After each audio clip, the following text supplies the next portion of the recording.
Hello, welcome to episode 2 of Starcraft Observer. I have again with me Tyler, aka Colgar, and I'm just going to call him Zorn, aka Zorn, from Righteous Dawn Gaming.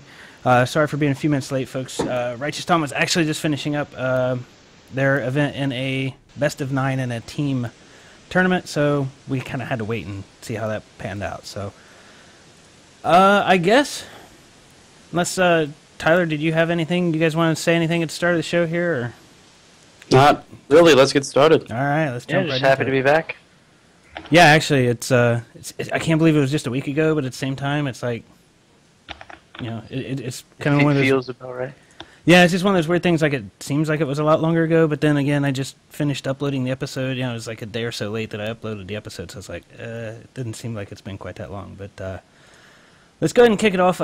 Zorn, you've got our first item here. We're going to jump right in here. Code S. We talked about it a little bit with the Kespa guys coming in. Yeah, this is going to be fairly insane. I'm not going to read off all the groups just because it's way too many players to go through. But all of the groups actually look fantastic. There are Code S winners in most of them. If not players you could definitely see taking a GSL quite comfortably. You'd be like, yeah, I'm fine with that. You'd be fine to see, you know, Supernova win, Gumiho, DRG, Happy. Like, these are all just like players that you know that have been doing amazing. Lennox been on a tear. I believe Group A and B have been played, with Group C coming very shortly. It should be next week. Actually, no. I think Group C is like, it's like tonight for us. It's like, well, early this morning. Okay, So, then I'm not sleeping, so that's fine. I think, Group C looks incredible. I agree, but the Team Liquid, like, they had a vote, and they thought that Group E was the group of death. I think Group C is the group of death. I think they're both pretty equally deadly, but I mean, come on, Well, MC, J-Dong, and Marine King in the same group. poor Curious. Curious is absolutely no pushover, though. Exactly, he's not, but I don't know. I look feel at these curious. I think like the reason, like Group E, for those of you who don't have them open, is Teja, Mana, MVP, and MMA. I actually don't feel like that's that bad of a group. The only reason that people consider this group test because they have like such amazing players in here, and like Mana's gonna be only playing Terrans, right? so if like he might get some upsets, but I feel like he shouldn't win. The only reason that he has a chance is because he only has to play the one race. Right, and then, but then again, he's got to play Teja, MMA, and MVP. Exactly. So, I mean, yeah, it's like, yeah, maybe. How's MMA been playing recently, though? Like, I haven't seen anything spectacular out of him. Like, he's got name, he's got clout, but I don't know how he's doing recently. I haven't really seen anything since the last GSL, and I think he was top 8 then. I don't know if he went to the round of 4 or just if he lost out in round of 8. I really don't remember, but I know he was top 8. So okay, I don't know. I'm definitely gonna go Teja MVP. Oh, there he is. I was gonna say, where is Naniwa? Because like I didn't see him there, but I see him now. He's in Group F, but because I know he was top 8 last season too. So yeah, it's really going to be interesting. Like I already know Group A and Group B. We already know the outcome of those. I'm still going to watch the VODs because. Oh, they're awesome games. Like, yeah. I watched them today. Okay, yeah. I like when I got up this morning to go to work, the GOM TV app didn't have them available for me to download because they were actually still playing when I went to work. So I haven't had a chance to download them, but I do plan on downloading them and probably watching them tomorrow. So, but yeah, it's gonna be kind of interesting to see how J-Dong does in Group C, which, like I said, is like tonight. It's Wednesday, or I'm sorry, it's Wednesday evening for Korea, so it's going to be, you know, Wednesday morning for us. And then, where is? I don't see the other Kespa player. Where did he end up? Rain. Rain. Yeah. It's gonna be interesting to see how he does too. I'm surprised that wasn't like. I'm surprised they give it to Rain. I mean, and again, I haven't been following Kespa lately. But I'm surprised they give it to Rain and not like Flash. But I don't know what they've been doing lately. So I feel like Flash just doesn't. If he's not absolutely dominating in his first performance, people are gonna really second guess him. You don't think they'd do that about J-Dong though? Well, like there's J-Dong, Bisu, and Flash, and in order of what is generally considered to be their ranking, you would have Flash, Jaedong, Bisu. Just Bisu's, you know, he revolutionized the Protoss vs Zerg, but then and like dominated. But since then, he has not been as dominating as Flash and Jaedong. So like Jaedong definitely has a lot of pressure on him, but people are gonna be like, but Flash is the Terminator Terran. There's like the board Flash memes.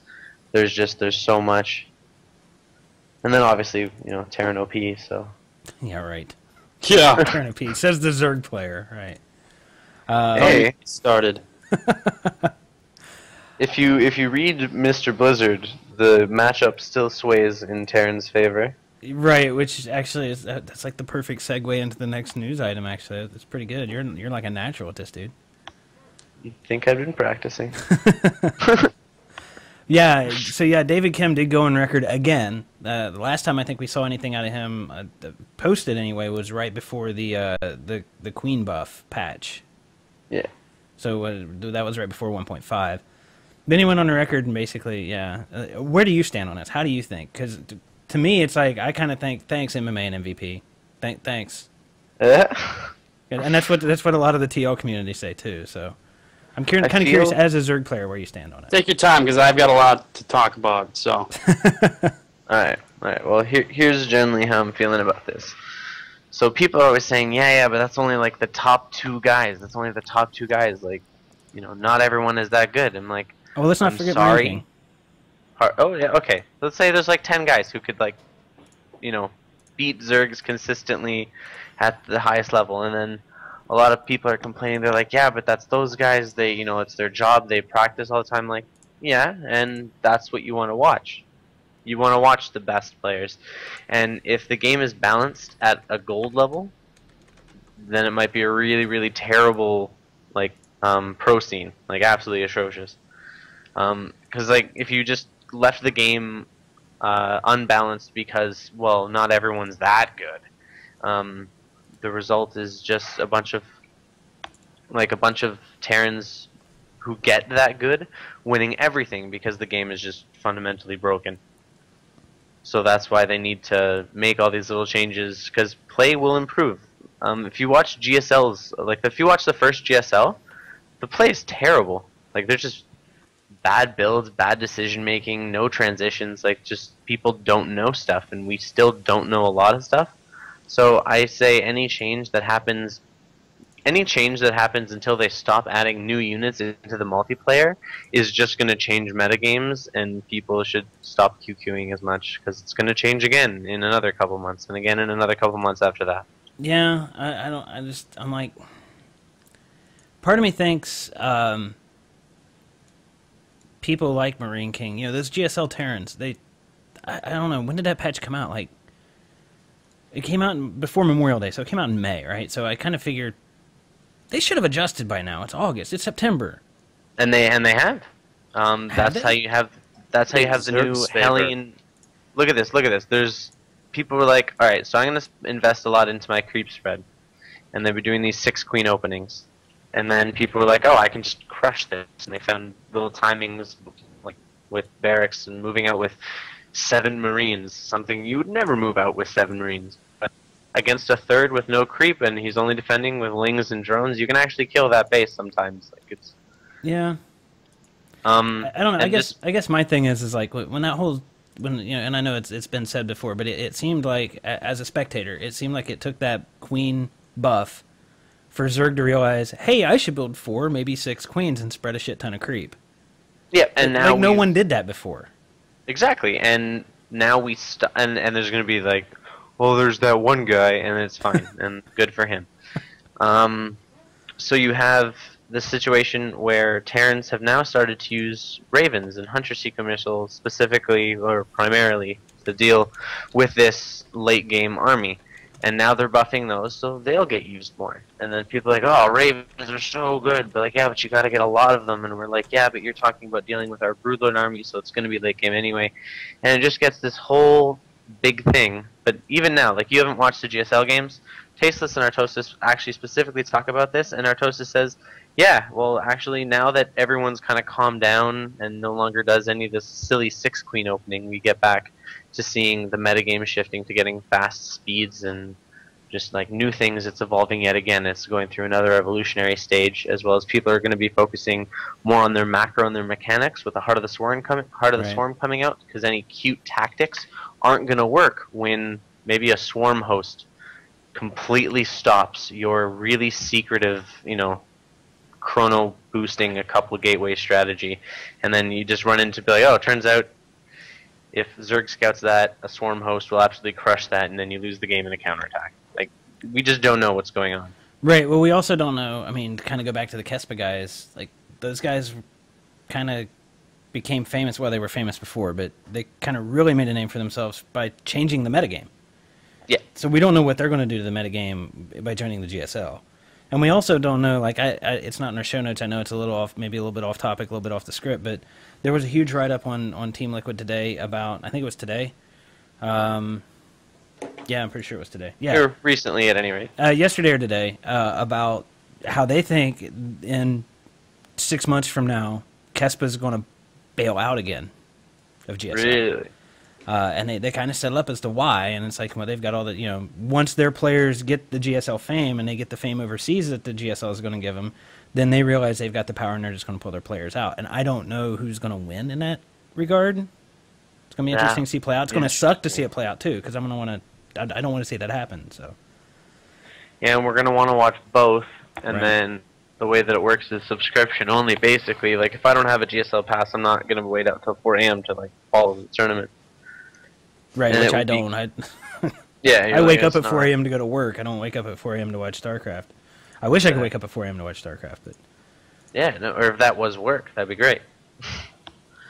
But it just the politics of the Koreans and the companies of it is going to be very interesting, as well as there's apparently a this is from several years ago.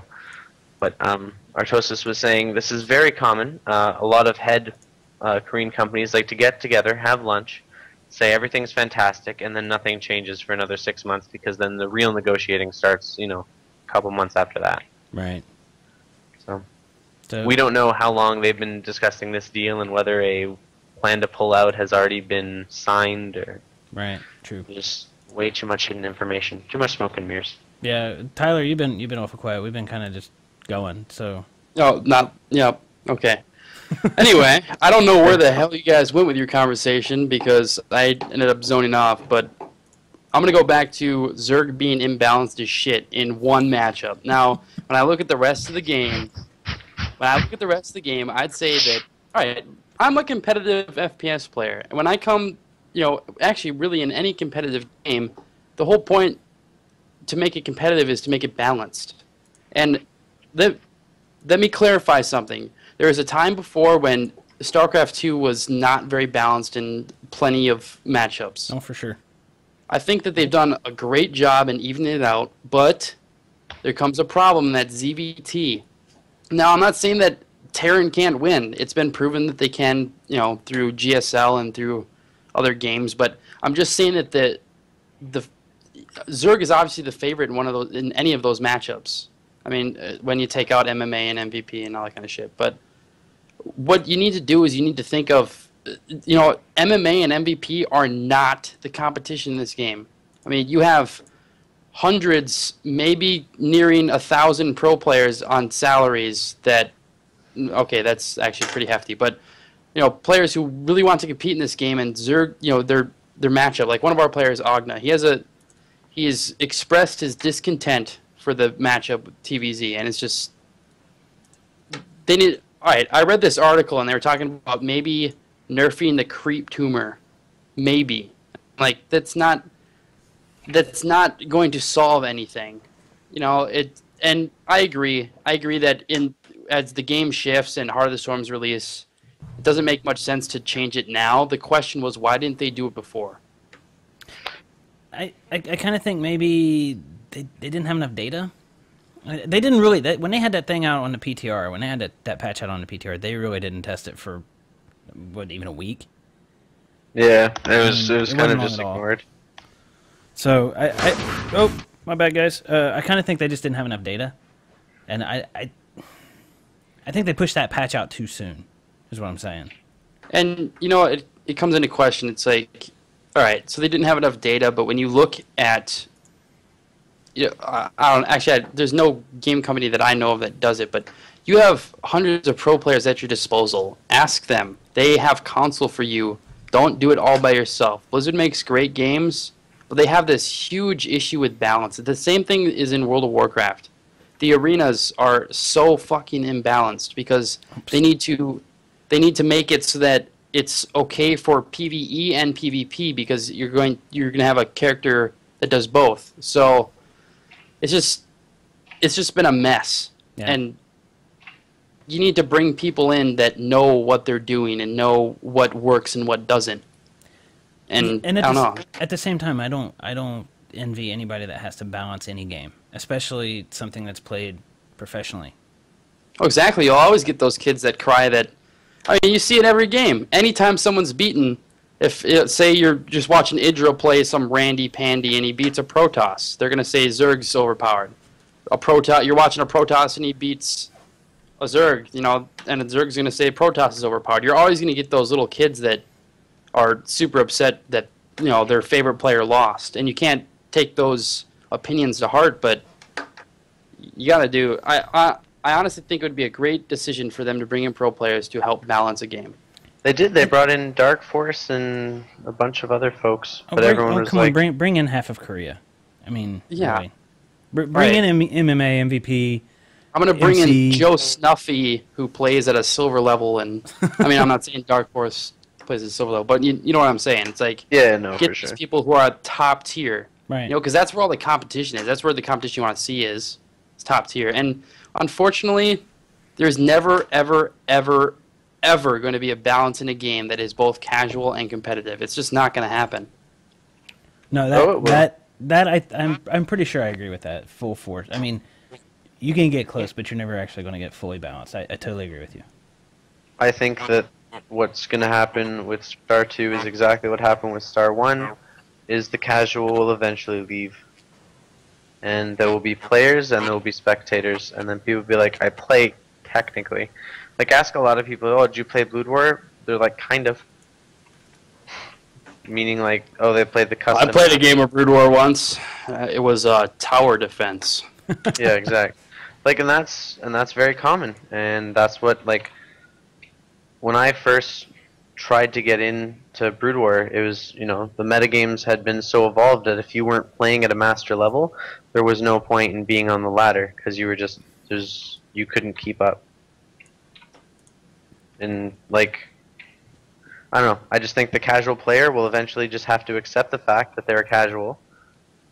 Well, I've personally accepted the fact that I'm a casual player. I'm not good, but I still have fun. And granted, I still get frustrated too when I get my ass handed to me repeatedly. But that doesn't mean I'm not trying to compete at the level of these guys, or even of the GSL pros. No way. I don't have any dreams of that. I mean, I had dreams, and maybe, but yeah, like I had that fantasy once. You actually have a much better shot at getting there than I ever did. So, yeah, it's just one of those things. I think I agree with you, Tyler, that in a game that is played competitively, it'll never be balanced for the casuals, or vice versa. Because if it's balanced for the casuals, then the pros are going to find those loops. Those loopholes. Like I said, just look at WoW. WoW. Exactly. Yeah, it was the first game that attempted to balance it for both, and then now it's just gotten so out of hand. It's not even worth playing anymore. Right. Well, and the thing is with WoW, though, they're trying to balance between PvE and PvP, not between. Well, all right. When you look at it's still balanced, but it's a slightly different animal. Well, I mean, when you look at it, it's a different animal. But I mean, like if I look at it, I'd say PvP is obviously the competitive side of it, whereas PvE is more the casual. Although you can be pretty serious about PvE, but I mean, like you're not going to compete in seeing who can kill. Deathwing fastest, Actually, there have been competitions like that.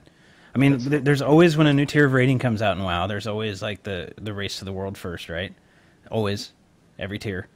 And just a couple months ago, there was actually, in WoW, somebody had set up a stream, they took the top 5 guilds or whatever that cleared Dragon Soul and Heroic and just timed them. Put them head-to-head and timed them. different kind of competitive. It is a different type of competitive, but it's PvE competitive. It's still competitive. So, so anyway, right. Yeah, we've beaten that horse. Yeah, the next topic. All right, when we first started this show and we did our little pilot episode, we were talking about Boxer leaving Slayers and what that would do for Slayers, and then we had this epiphany. We're like, well, what's that going to do to the EG and Slayers partnership? Well, news just got out that Evil Geniuses and Slayers ended their partnership. That does not mean that Slayers fell apart, and there says nothing about it falling apart, but EG will no longer be in the Slayers house, and it will not be combined Slayers EG GSTL. So, wow, that's actually quite a big deal. It's a huge deal. Did they cite a reason or anything? Not in the press release. Not in the press release. They're very well mannered. Everyone, from EG said they were extremely accommodating and were grateful for their hospitality, and EG's thankful for all their assistance. And but Alex Garfield said it's the right time for them to head their separate ways now. All your conspiracy theorists are going to think about what that means, but I kind of think Slayers is done. Yeah. Or there was speculation on TL, and it's TL. So I mean, I love my Team Liquid, but at the same time, some of the people who post on there, it's kind of like out of left field sometimes. Somebody was saying that EG was going to open up their own house in Korea, and I don't see that happening. I don't see them having the money to do that with that. All right. As a business owner in this industry, I'm telling you right now, it will cost you millions of dollars to get started. If you want to get started in like Seoul, like if you're going to build your own house. Now, renting, different story, but even still, although when you think about it, EG is all about marketing, and they make a lot of money. That's how they can offer all their players these salaries that these players don't have to worry about their tournament placings. And EG has the money. Whether or not they're going to do it, I mean, that's a huge investment, and I don't know. We'll see. Okay, so I'm gonna throw it out there. They're not going to do it because there's no money in it, and I'm not. If they put the money into a house in Korea, in Seoul, outside of Seoul, whatever, none of their players have done well enough in the GSL. Huck did okay. Huck did okay, but what has he done since then? That was what, season Nothing. 1 GSL? That was season 1, right? Maybe season 2. A long, long time ago, at any rate. In a galaxy far away. Right. Yeah. Thorzane, I think, actually forfeited his up-downs, which, we talked about that last week. So he's on EG now, and it's like, there's rumor that Stefano's going to join him, and maybe he'll go to Korea. Who knows? Is that not confirmed yet? It has not been officially announced yet, no. Jeez. But I mean, I don't see them putting the money into it when they're not really getting any money out of the GSL. I mean, I really don't know what kind of sponsorship money they're getting because of the GSL. Only they know. Yeah, that's another factor. But I think most of their money is made on their streams that their individual players have, and I know the players probably get all, if not most of that. But just the marketing that they do in the States, I don't know that it's worth it financially for them to put up a house in Korea. I don't see it. So you just think it makes more sense to just get another partnership?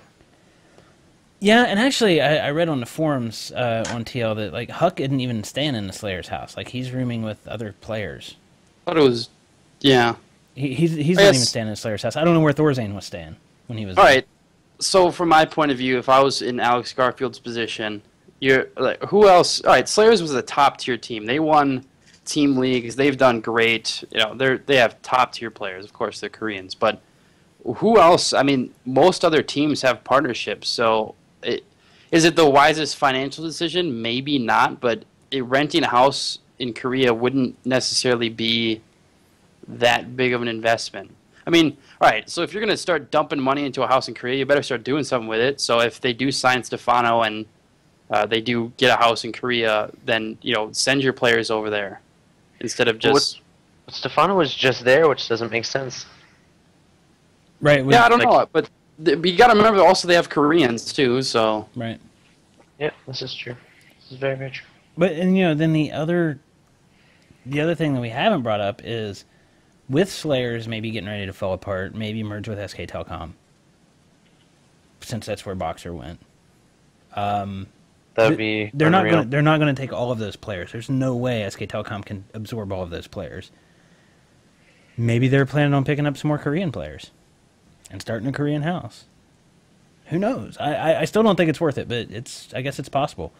We don't know what kind of shakeups are going to be coming with the different teams in the GSL, with Kespa getting involved and maybe pulling back out and all that kind of stuff. So I think that's standard Kespa, though. Threaten to pull out at any point in time, just so people be like, hey man, if my players are there, you better watch them. You never know how long they're going to be there for.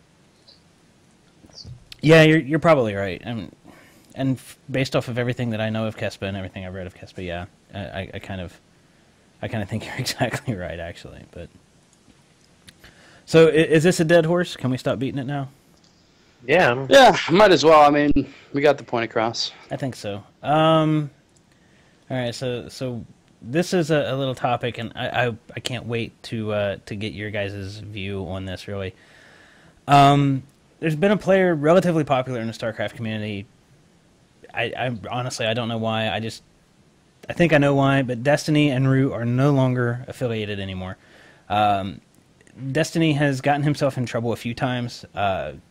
There's a lot of turmoil in the community where people will email the sponsors. Destiny pisses people off. People email the sponsors. Destiny gets kicked off a team. Was it Quantic he was on and then got kicked off? Yep. And then he was independent for a very short time, went to Root, and just recently got dismissed from Root. The reason he got dismissed, I think, is a little bit different than what a lot of people think. I mean, I do know what caused the drama, but he got dismissed because of the drama, not because of what the drama was, if that makes sense. Yeah. He got missed because, oh, wow, he's still causing problems. And I know the guy is really popular. He's got a really popular stream. But I personally, as a fan, as a spectator, there's this back and forth in the community about fans shouldn't email sponsors and contact sponsors to complain about this, and then there's the other side of that. Yes, they should, and I kind of see both points, where the people who say they shouldn't contact sponsors, like, well, they're going to scare the sponsors away, then they won't sponsor esports anymore, and frankly, I think that's a load of shit, to be blunt. The sponsors will figure out wherever Destiny is, that's where the trouble is, and we won't sponsor a team that has Destiny. That's my take on it. Eventually they'll get it. I mean, and it happens in every other aspect of like, I remember, you guys are probably too young to remember this, but I know you know who Ellen DeGeneres is, right? Yep. Okay, so she had a sitcom, and you guys are probably way too young. I'm pulling the old man card out here. She had a sitcom, and when she came out as gay, like, advertiser, like, because there was this huge anti-gay wave of hatred, I guess, from a lot of people in the public, sponsors pulled sponsorship from her show, and it killed her show. Her show died like the next season. Her sitcom died, and it was several years later, and then she got her talk show, and everybody loves her now for some reason, which I think is funny, having lived through that. Say again? It's a new world. I know, but I still think it's kind of funny, considering that it really wasn't that long ago, and I think it's great, but I still think it's kind of interesting to look at it and see the same people who were against it then who love her show now. But which is why you always question, be like, why am I trusting this person's opinion about anything when they flip-flop about what they care most dear about, right? All the time. You're like, this matters, this is my entire life, I'm all about this now. And then 6 months later, they're like, turns out I was full of shit, I'm sorry. Yeah, I mean, I guess, okay, so Tyler, as a guy who runs a team, if somebody on your team, like, this most recent thing, I mean, honestly, there's two lessons that Destiny needs to learn out of this most recent thing. One is, if you cause trouble, there's consequences. That's the big picture one, right? The other one is don't share naked pictures of a chick who has your email password. That is that simple. Well, you got to follow the standard rules of, if you've taken a naked photo of yourself, it's on the internet somewhere. Pretty much true. Like, yeah. That's just. So I mean, and I'm not defending her at all, because what she did was borderline illegal, if not flat out illegal. But at the same time, it was kind of funny what she did. But yeah, I'm kind of curious. Like, thank God he's hung though. That'd be awkward. I didn't even need to know that. I didn't see the pictures. I just heard about it. Thank Canadians. Yeah, Jesus. I guess. But yeah, I'm sorry. We get all the information before we start talking about stuff. No, I knew what was posted, and I'm like, yeah, I don't need to see the dude's back. It's just an awkward conversation that no one wants to have except Canadians. For some reason, they like talking about comfortable up here. We're comfortable up here. It's fine. Well, you gotta do what you gotta do to stay warm, though, right? Hey man, it's fucking cold up here. But so Tyler, if somebody on your team started making the first thing he got in trouble for, 6 months ago, was he made a bunch of racist comments on his stream. If somebody on your team, now granted it's his stream, right? But if somebody on your team did that, what would your reaction be? If one of your sponsors came to you and said, hey, we got a bunch of email from people who said this guy on your team is saying, I'm not even going to say the words, but and then a list of racial slurs. It's you got to take a lot of things into account. If all right, say Destiny's on my team. If Destiny had been with me for a while and had done a lot for us and with us, he would definitely there would be backlash, and of course most of the time a huge way you solve anything is fines, but I'm kind of against that. But anyway, if he was on our team and he did that, of course he would get backlash. But I mean, it depends. Is it a one-time thing? How many times are you doing it? If you start giving out racist comments every single game you play, and just because you're mad you lost, you're not good. I mean, the only person who can even get away with that is Idra, and he doesn't even use racist comments. He just BMs people. Yeah, that's who he is. That's like Idra wouldn't be Idra without BM. And so when you look at someone who uses racist comments, and you got to get honestly, I'd probably kick him off, and especially with this new stuff. I mean, Rude was not in any way wrong when they kicked him off, and actually, I don't think any team that's ever kicked Destiny off their team is wrong, because he's not a guy that belongs here. He's ruining the image of esports, and especially when new investors are coming in, they want to sponsor new teams. They do a little bit of research. Newest thing on the headlines is some dick pic scandal with Destiny, and just this tool of a guy who doesn't do anything for esports. They're gonna be like, this looks bad for our company for supporting people like this. Yeah, and I guess my thing is like, yeah, he gets in trouble too frequently, and the thing is, he always comes back and says, "Oh, I don't really need the money. I make enough money off my stream." I'm like, then why join a team? Because and I hate to be this guy, because like I said, I'm a casual player, I'm a spectator, I'm a fan. He's not produced results in any way, shape, or form. So why would a team want him? Right. So why would a team even bother bringing him in if he makes his money off his stream? And personally, I've watched like 5 minutes of his stream, and for those folks who find his stream entertaining, more power to you. I don't. Not my brand of humor. Not my brand of entertainment. Teach their own. But I don't understand why a team would sign him. I really don't. He's an incredibly popular player. That's the only reason. Yeah, that's here. His numbers are fantastic. Yeah, let me get into that. You look at a player. Say he left. Well, he got released from Root. Say we were to make him a team offer because we don't really care about our image currently, because no one really knows we exist. We make him a team offer. He accepts.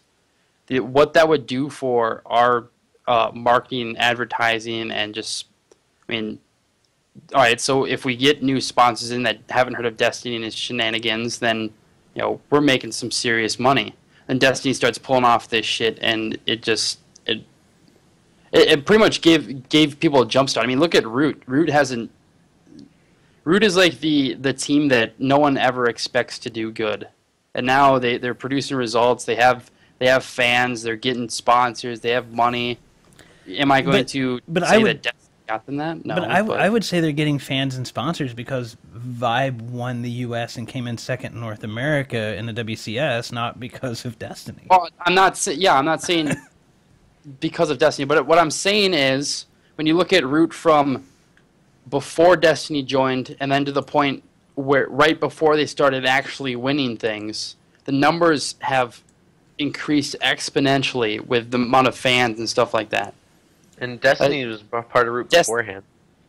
Yeah, Destiny's numbers are the only reason you'd ever bring him on a team at this point, because he's worthless. All right, so Zoran, where do you stand on the whole? I mean, you kind of did chime in there a little bit, but where do you stand on it? I'm assuming, Tyler, you're done. Yeah. All right. I see it as he's moving to Poland to spend more time with his kid, and he said he's going to be practicing like just Starcraft and go really hardcore into Starcraft. So I'm interested to see where he is like in 3 or 4 months, because right now he's high masters on the Korean server. He beats Vibe, but like the root players are quite good. They're not, you know, Tasia MVP, but they're good. Like all favorites going into any game unless they're up against another, you know, high-tiered, high-caliber pro. So I'm just curious to see how Destiny does the next couple months, and then how that affects Root. They're fine. Destiny, I'm sure that Paolo and Steven will still be friends and still hang out and all that, but I'm sure they just made a cosmetic change to fix the image and fix sponsorship. Like, yeah, I mean, honestly, as somebody who, you know, if eSportsNet gets to a position where we can start throwing real money at stuff, I wouldn't throw money at anything that Destiny's involved in. I mean, the dude's really gonna have to like prove himself over a year or two before I would be involved in anything the dude's involved in. At least I wouldn't put eSportsNet on it. I'm just saying. So I mean, it's just one of those things that like I don't want to be affiliated with that. And I'm sure, and I honestly, I don't know who Root sponsors are, but I'm sure, I'm just going to throw out some of the popular ones: Steel Series, Razer, all those, you know, all those big name sponsors, the energy drinks, you know, Monster and Red Bull. Those guys don't want to be affiliated with that either. And they've got enough people that whether or not they watch the esports events, and I'm sure a lot of them do, but they do have people in their marketing department that they keep close enough track that they're going to figure it out eventually. yeah, no. I definitely think that a lot of just what happens is in relation to how much money can they get, and it's a lot of internet culture meeting the mainstream. Right. Like, what was that show? Oh my God, Pure Ownage. That show was Is that a Canadian incredibly. thing? It is a Canadian thing, but it was Okay. like, they happened to be in Canada. Everyone was like, "Really? They're in Canada? But the show's so good." It was one of those deals. But yeah, it was incredibly popular. Like, this is about 10 years ago, and they were still getting, you know, like the 50,000 people checking out an episode. Those were like unseen numbers back in the day. And then the show actually ended up being on regular TV, but they had to cut out a lot of the stuff that wouldn't, you know, be above board. And then the show was just not funny anymore. And it was, I think that's what's essentially happening with Destiny. Is he is that off-brand, like he made like the Baneling analogy. Everyone knows he made the Baneling rape analogy. Yeah. A lot of people find that hilarious. No one finds that hilarious in a boardroom, but a lot of people find that hilarious. Yeah, but there's nothing funny about rape, dude. There's just not. Oh no, exactly, and that's internet I mean, culture. That's the anonymity that people have become to expect. They're like, yeah, I can say anything I want. This is the internet. But when There's you're a pro, you're not anonymous. You have a face and a name and a team and sponsors. Oh yeah. And you know. Destiny does an admirable job. Like, he defends himself. He's like, this is how I choose to express myself. I feel as though the only way that I can, you know, you just type in like into YouTube Destiny explaining himself, and there's him talking to this guy's mother. He's like, you shouldn't really be complaining that your kid is telling you to shut the F up. You should be complaining that your child is telling you to be quiet at all. He's like, both are very disrespectful, but you're commenting on the language as opposed to the fact that your child is just talking back to you. And I guess that's what I don't understand. The dude seems like he's got some kind of intelligence about him. He just whenever he gets punished for anything that he does when he fucks up, he complains, he whines, he feels like he's being mistreated. And I'm like, dude, if you're that intelligent to make a statement like that, which is he's right in that statement that you just said, he's right. But if you have the intelligence to make a statement like that, then you have the intelligence to realize I shouldn't have done that. Yeah, I think in that, like, this specific situation, I'm talking more so back to just like his language and the general tone of his stream. I feel like he's saying, this is, if I'm supposed to sell myself and I have to stream for 40, 50 hours a week, I might as well just be myself on here. I feel like that's the approach he's taken. and that's not it has not been popular with sponsors and has not been popular with the vast majority of people. But like if the Destiny fans are like they are the people that are always tuning in, they know when he's streaming and what he's streaming. Right, and if that's what pays the guy's bills, if those fans are happy with that, yeah, more power to them. It's just when it comes down to the whole sponsorship thing, I'm like, the sponsors have a right to know what they're sponsoring. In my opinion, for sure. Yeah, no doubt. But anyway, we should probably move on. There's another dead horse that we're going to beat. I guarantee you, I'll put $50 on it right now. We're going to beat this dead horse within the next year. Guarantee it. We're going to talk about Destiny again with the same type of topic. And that's why a lot of people have them on their team, because everybody's talking about Destiny at some point in time. Yeah. So, all right. So let's move right along. We didn't actually assign this one to anybody, but I think I just saw Tyler click on it in the show notes. I did. Oh, so now that means I have to talk about it. You clicked on it. All right, pawn it off on me. All right, so the North American Star League has now invited 4 players, DRG, Tasia, MMA, and Violet, to compete in Season 4. And they've got a weird new system, but it actually looks like it's going to work-ish. So it's based on invites again, and the top 4 players will be invited to compete in the league each season, and it's based on like all the premier tournaments, MLG, IEM, all that kind of stuff. So I don't know. What do you guys think about having those 4 players invited? Now, when we get into this, I understand that it's a foreign event, and it's in your best interest to invite Koreans. However, North American Star League, Koreans doesn't. Sense. You and I talked about this yesterday, day before. Recently. Yeah. You're not good at pinning a point when you either read or talked about something, so we'll just say recently. Right. Yeah. From now on. Since the last show. Yeah, it's like you said, the way you stressed it, it's the North American Star League. And I totally understand why they're bringing Korean players in. I mean, DRG, I would bring any one of these guys to an event. Easily, without hesitation. If I were running an event, I would easily invite all 4 of them and hope to get one. Yeah. But and it makes sense why. That they're the name. They're going to bring viewers to the stream, and it's going to make sponsors money, and hence that's going to make me money. I totally get it, but I'm kind of not.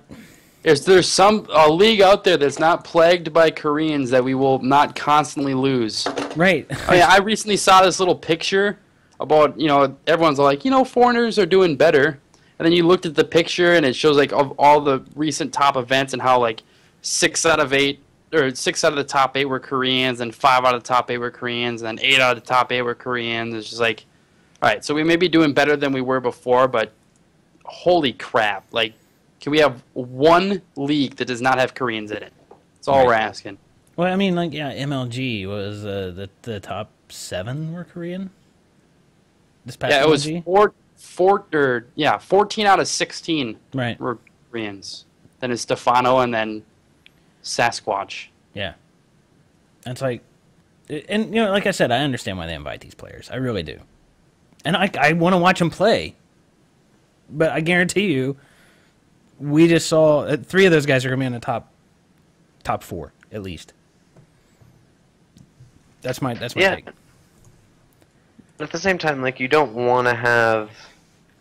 I feel like the reason that they chose to have these players and inviting Koreans in general is just because you don't want to have it be, yes, the North Americans, the foreigners couldn't compete with the Koreans, so they made their own league where they can play amongst themselves. Yeah, that's how we do it in America. We're winners. Pretty much, yeah. Yeah, but, like, I don't know, the way, like, if you had it, like, yes, no Koreans, you'd be like, that's adorable.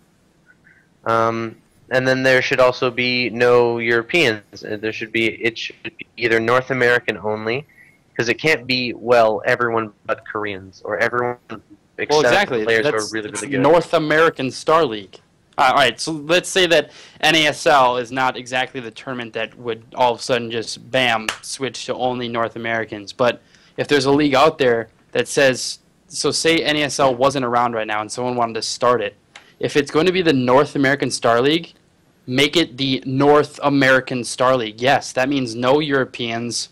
That means No one outside of North America can compete in the North American Star League. You know, it's and you know, we have our players. They compete in these little tournaments like for $100 and $50 and stuff, and you'll always get that one frickin' Korean. Like most recently, it's been Vines, Empire Vines, just comes through and just wipes the frickin' floor with everybody, and then just takes home his cash prize. It's like it's not even fair. Now I understand, you know, these guys obviously practice. They're better. They deserve the money, but give somebody else a chance. Yeah, and I guess that's my thing is with the NASL. It's like, okay, so here's 4 players who, if it was strictly North America, that aren't getting a chance to play. So you cut out. I didn't hear anything you just said. It was the last bit. Because I'm getting a little feedback myself. So, what I'm saying is, like, if it was limited to people in North America, and then they invite these 4 Koreans in, there's 4 people who are in North America who aren't getting a chance to play and maybe get their big break. You know, I mean, how many players in North America could be on the verge of that? I mean, look at what Scarlett's done in the past 8 months. Mm-hmm. Came out of nowhere. Now, granted, NASL wasn't involved in that, but still came out of nowhere and is now one of the top players in the world. I don't think anybody could actually argue that. Scarlett is one of the top players in the world. Yeah. It came out of nowhere, but if her avenue to that getting that break was the NASL, probably wouldn't have gotten that break because would have gotten excluded for these 4 Koreans. But at the same time, they have open qualifiers to the world, and if you are that good, if you are going to be one of the best players in the world, then you should be able to win one of the 4 qualifiers. I got that. We're again beating the dead horse of the whole NASL thing, but I'm talking, you know, we're not talking about NASL specifically, like the league. We're talking about North America in general, you know. And I feel like a North American only NASL, like just as a league, as a North American Star League, sounds like a consultation prize. It sounds like oh, I'm sorry, you can't compete with the big boys. We'll give you a gold of your own. You know, we're not Canadians. We're not used to getting stomped all over. We win, and even if that means we have to play with only ourselves. Well, no, and that's what I love about like Major League Baseball. It's called the World Series, but there's only Americans in it. Oh no! Y'all got a team. Really? Toronto still got a team, right? Oh yeah. Yeah. I don't really pay attention to like. And you live there. That's the funny. Maybe if you did your research on something, because Canadians do that or something. The only sport I watch is football. Like that's it. Like I don't. Okay, fair enough. But I mean, okay, so if you want to take it to that direction and be like, that's the way we do it. Well, as Americans, the way we do it is, I determine who won by how much money I got, and there's enough sponsors in the U.S. that we could probably end up with enough money behind it to where, I mean, look at Stefano. How much money did that dude win in Europe? I have not a clue. Yeah, you cut out again, but you bring up a good point, and the whole. All right, so from a business aspect of it, because that's my whole point on this show is to have the business aspect of things. If you're an American company and you want to start reaching out and sponsoring things that more people buy your product, and you're not stationed in, you don't have organizations over in Europe or Korea or whatever, it doesn't do you much good to advertise to them. I mean, maybe if you order online, that sort of stuff, but like it also helps companies, and it would help esports grow if you have a league that's just North American, so that they can help sponsor that and pour money into it, and then also get returns. Then it will make them want to sponsor more teams and more events and things like that. I'm not saying that you just cut out all foreign tournaments altogether and never compete with Koreans again. I'm just saying that have that option. Have a league that isn't just, the world, and have it just North America. No, and actually I think it would be a really good idea, because that would get you more of an opportunity for fans to interact with their favorite player. It would get you that hometown player type of, not necessarily hometown player, but I think you know what I mean. Yeah, no, definitely. And there's certainly the cause for well, yeah, this player won a lot of money, and that makes it a legitimate tournament. A lot of people are trying to win because there is a lot on the line. But and it makes total sense for sponsors, but just my perspective is always going to be what makes for the highest level of gameplay, what makes the highest level of competition. So it's not, oh, this guy has 3 golds, but he's actually never competed in like the highest level of tournament. Like if you haven't won a GSL, then unless you have some specific cases like Stefano, where you end up winning multiple tournaments and crushing a lot of Koreans and being the favorite against a lot of like GSL Codes Koreans, unless like apart from that, you're just not going to be, in my mind, considered one of the best players.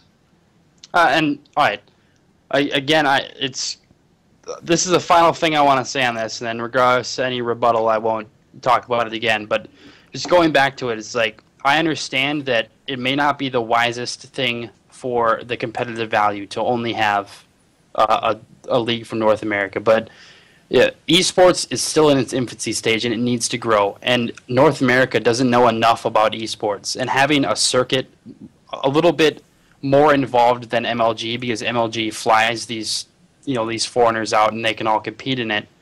Yeah.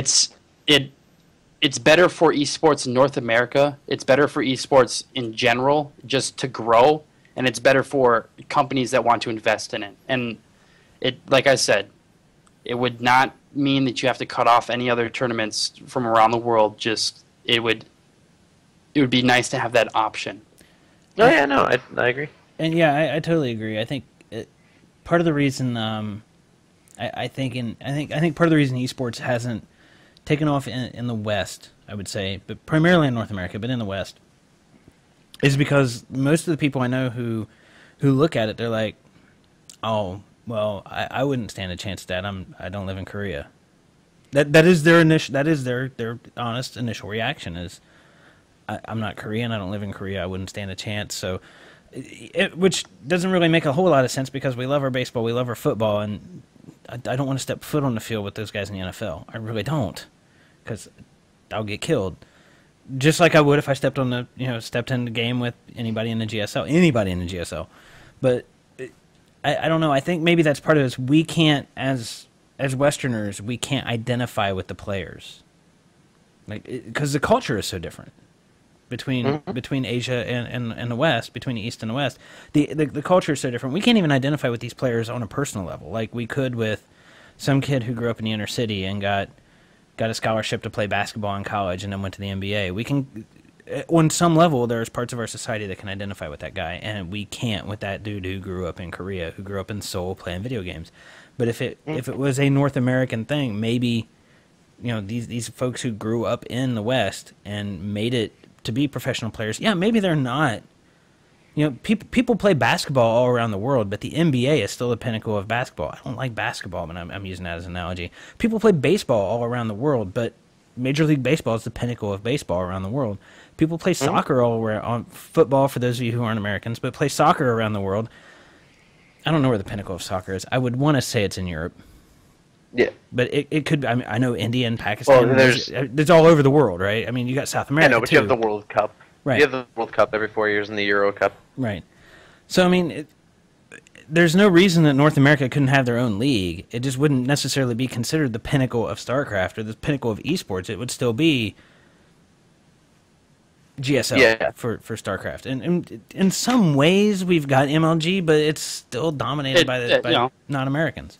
Exactly. They're inviting everyone else. And right. I'm not saying it's a bad idea. No, it's not. It's brilliant business, to be honest with you. It's brilliant business on MLG's part. And it makes for some fun shit to watch. I'm not going to deny that at all either. Yeah. All right, we're running out of time here, so let's quick go through these last 2 topics. I'm going to take off one of these. Okay. I was just getting ready to ask you about that because I just noticed that we were starting to. Well, we did start a little bit late, but we are starting to run out of time. So. Yes, ESCW qualifier finals. I didn't get much information on. I got information on who played, but I wasn't sure about the placings. All I got was that first place was Quantic Hawk, and he qualifies for obviously StarCraft 2, and he'll be going to, believe it's Paris, where they will be competing in the ESWC. And then my little FPS segment got for Counter-Strike Global Offensive, Area 51 Gaming, who hasn't been known. They have a pretty decent Starcraft 2 team, but they're starting to make waves in FPSs.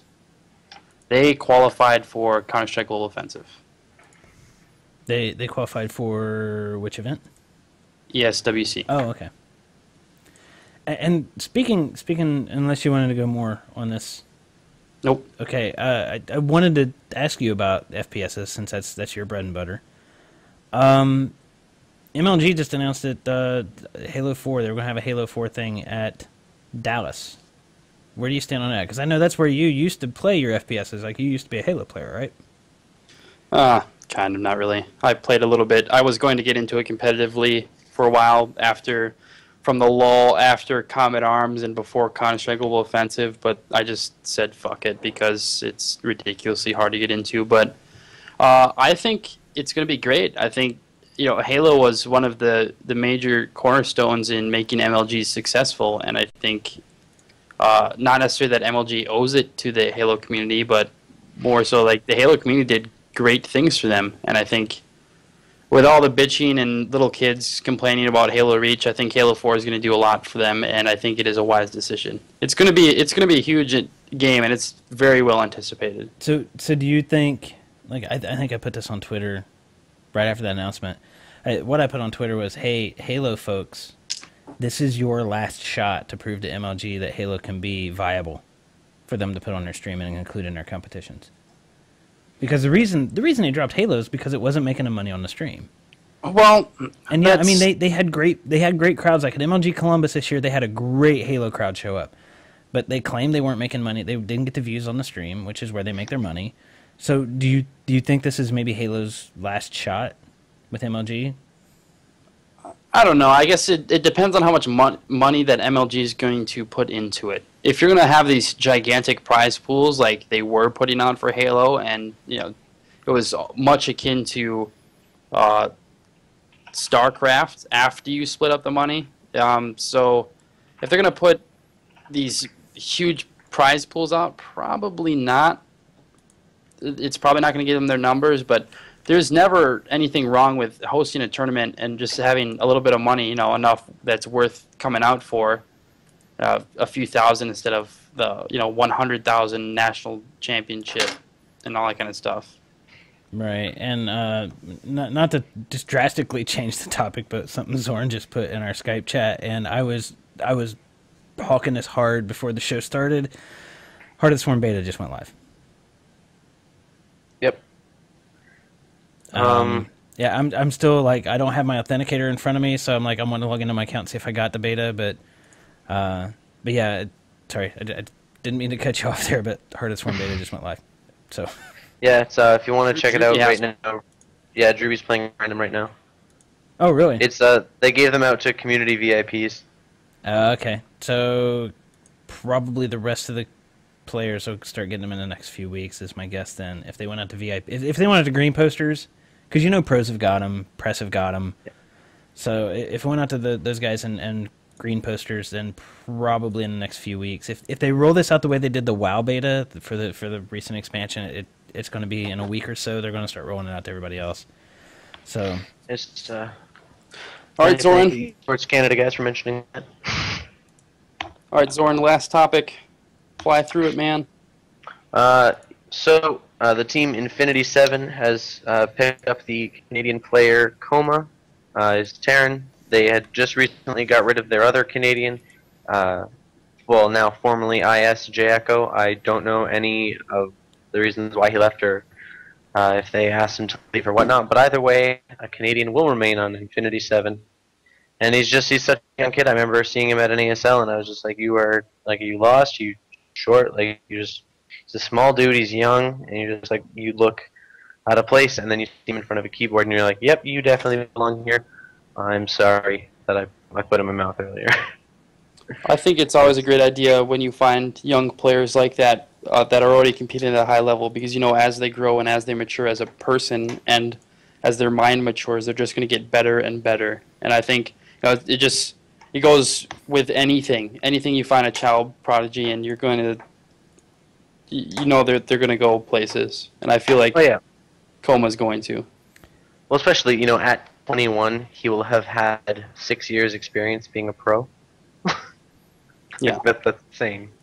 Right, and we might be waiting on the next expansion for Starcraft to come out. We might actually, like, when he turns 21, we might actually be talking about the beta for that coming out.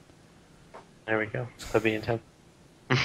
So, anyway, I think that's probably going to wrap it up for us this week. Like Tyler was saying a few minutes ago, we kind of hit our time limit. We try to keep it to about an hour. So, throw it over to Tyler. You got anything you want to say here at the end of the show? Just thank you to our sponsors, esportsnet.tv, obviously, the wonderful host of this show, Gaming Jerseys, J. Huang Enterprises, and I guess that's pretty much all I have. All right, how about you, Zoran? You got anything you want to give a shout-out to anybody or anything like that? I'd like to give a shout-out to Esports Canada and all the Sticky Flames boys. I would also like to thank RDG, our team, for coming out today and trying out in the Team League. Yeah, that is all. All right. Well, always thanks to you for having us. Oh, no, it's been a good time. Like I said last week, it's something we're carrying over from our last show that we mothballed. Go out to our Facebook page. It's facebook.com/esportsnettv. Give us a like. Once we get 100, we're going to give away a $20 Jinx gift card. After that, I got a Creative Labs Fatality headset sitting right here behind me. Maybe we'll do that at 200. Haven't figured that part out yet. Want to give that thing away because I'm not going to use it. So, yeah, spread the word. Go out and give us a like on Facebook.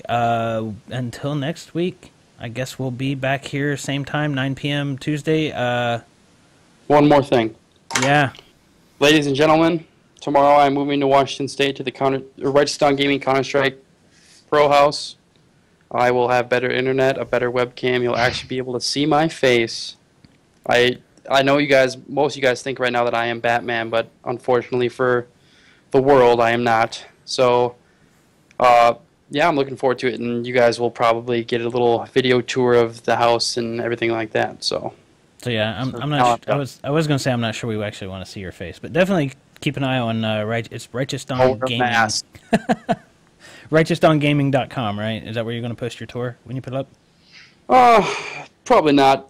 Keep tuning on our Facebook page because our website is under construction. So fair enough. I haven't really updated the other one. And that is facebook.com. So is it Righteous Dawn Gaming there or RD Gaming?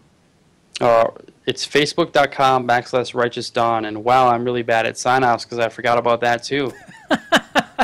Hey guys, it's my second episode. It's only episode 2, man. We'll get used to this stuff. So, all right, like EG pretty quick. Yeah, we'll get there soon. So, all right, appreciate you guys tuning in. And again, next Tuesday, 9 o'clock Eastern, we'll see you right back here. So, thanks for watching.